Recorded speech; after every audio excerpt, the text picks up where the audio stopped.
A warm welcome to the 26th session in the second module of the course Signals and Systems.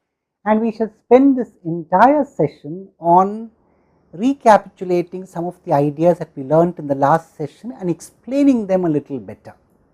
They were rather slightly difficult ideas. You see, the first idea was about that sin x by x.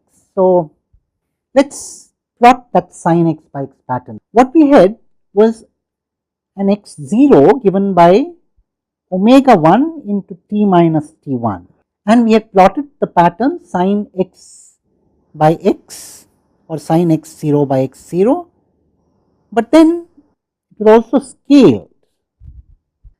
So, what we plotted was essentially 2 kappa 0 times omega 1 into sin x0 by x0, and x0 was defined as shown here.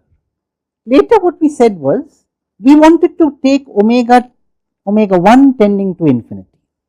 So, we would like to plot this not as a function of x0, but now we plot as a function of t minus t1.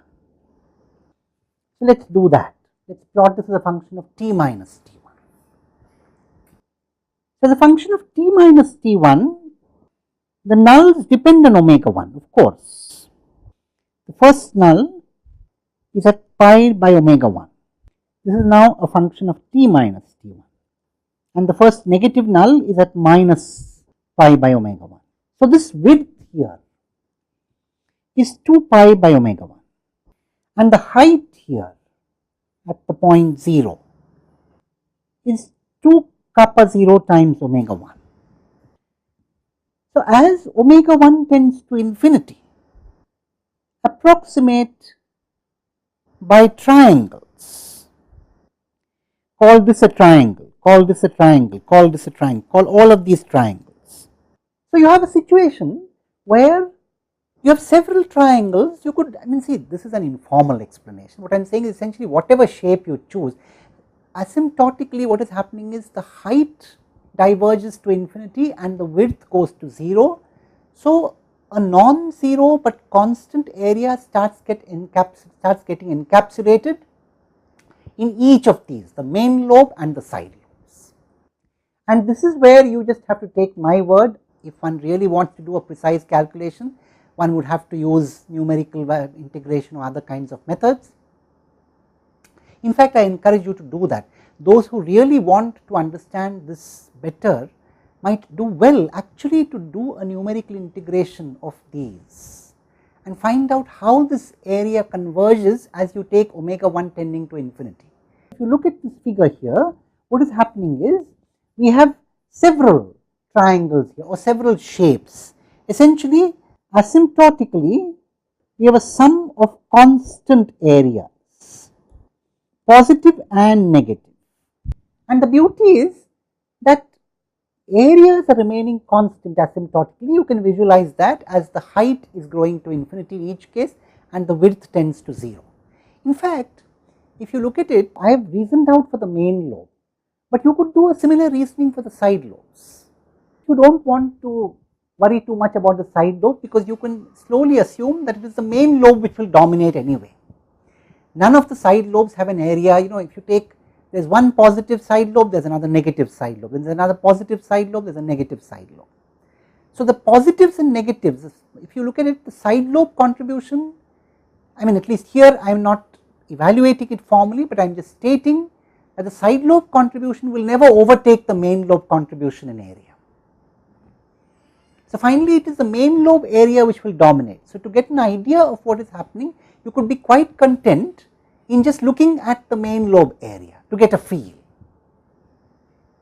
So, the whole situation here is that we are reaching a situation where all the area starts getting concentrated around the center 0, t minus t1 equal to 0, and we have the flexibility. So, here we have the flexibility to choose kappa 0.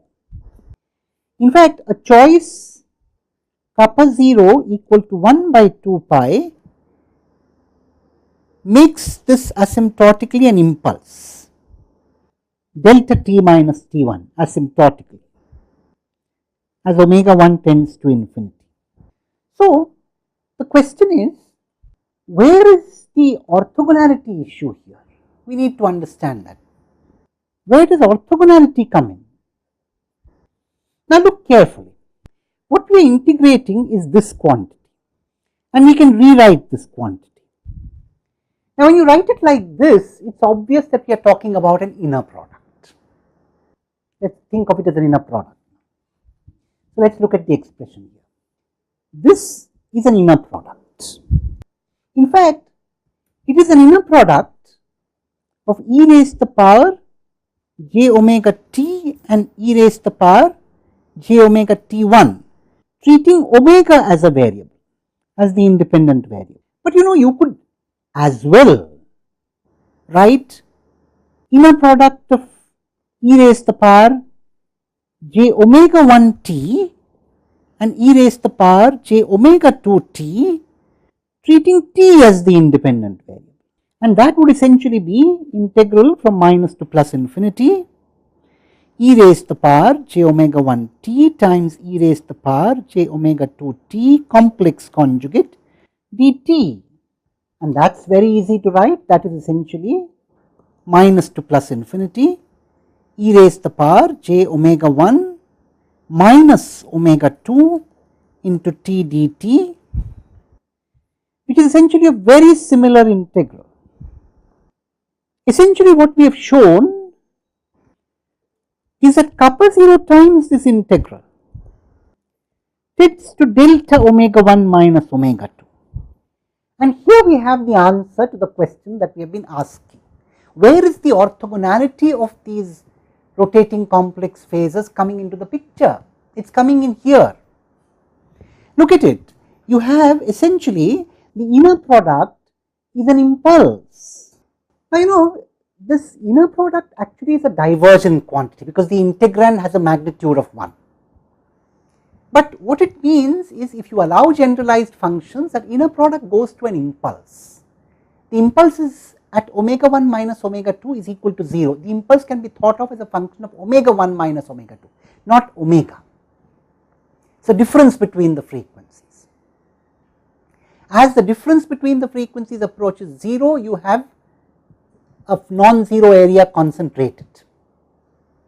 And as omega 1 minus omega 2 goes away from 0, you have nothing there, if you think of the impulse informally. So the inner product is an impulse. That is how we should understand this orthogonality. It is all concentrated around omega 1 minus omega 2 equal to 0. You think of the impulse as the limiting case of a pulse, the pulse dies down quickly, very quickly, except at the point where it lies. So the inner product dies down very quickly when you go away from omega 1 minus omega 2 equal to 0.